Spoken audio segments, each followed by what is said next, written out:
கேரளாவில் பரவி வரும் பறவை காய்ச்சல் எதிரொலியாக கோவை கேரளா எல்லையில் கண்காணிப்பு தீவிரப்படுத்தப்பட்டுள்ளது. இதுகுறித்த கூடுதல் தகவலுடன் செய்தியாளர் தென்னிலவன் இணைகிறார்.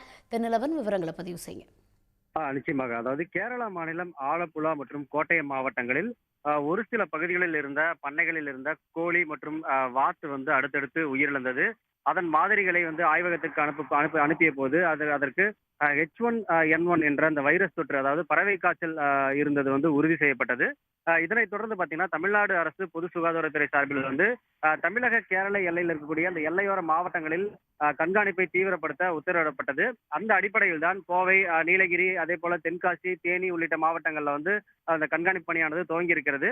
அதன் ஒரு பகுதியாக கோவை மாவட்டத்துல வாளையாறு, வேலந்தாவளம் உள்ளிட்ட சோதனை சாவடிகள்ல கால்நடைத்துறை மற்றும் பொது சுகாதாரத்துறை சார்பில் இந்த வாகன சோதனையானது நடைபெற்று வருகிறது.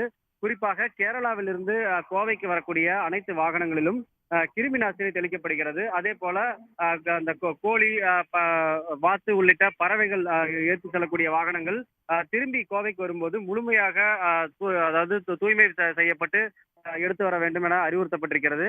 தற்சமயம் வரை கேரளாவிலிருந்து கோவை வரக்கூடிய வாகனங்களுக்கு கிருமி நாசினி தெளிக்கப்பட்டு உள்ளே அனுப்புறாங்க. அதே போல கோழி இறைச்சி கழிவு போன்ற வாகனங்கள் வரும்போது அந்த வாகனங்களை மீண்டும் கேரளாவுக்கே திருப்பி அனுப்பி வருகிறார்கள். மேலும் குறிப்பாக ஆலப்புழா, கோட்டயம் உள்ளிட்ட மாவட்டங்களிலிருந்து வரக்கூடிய வாகனங்கள்ல வரக்கூடிய பயணிகளிடம் விவரங்கள் சேகரிக்கப்படுகிறது. தொடர்ந்து இந்த சோதனை மறு அறிவிப்பு வரும் வரை கேரளாவிலிருந்து கோவை வரக்கூடிய வாகனங்கள் முழுமையாக கிருமி நாசினி தெளிக்கப்பட்டு உள்ளே அனுமதிப்பார்கள் என சுகாதாரத்துறை சார்பில் தற்போது தெரிவிக்கப்பட்டிருக்கிறது.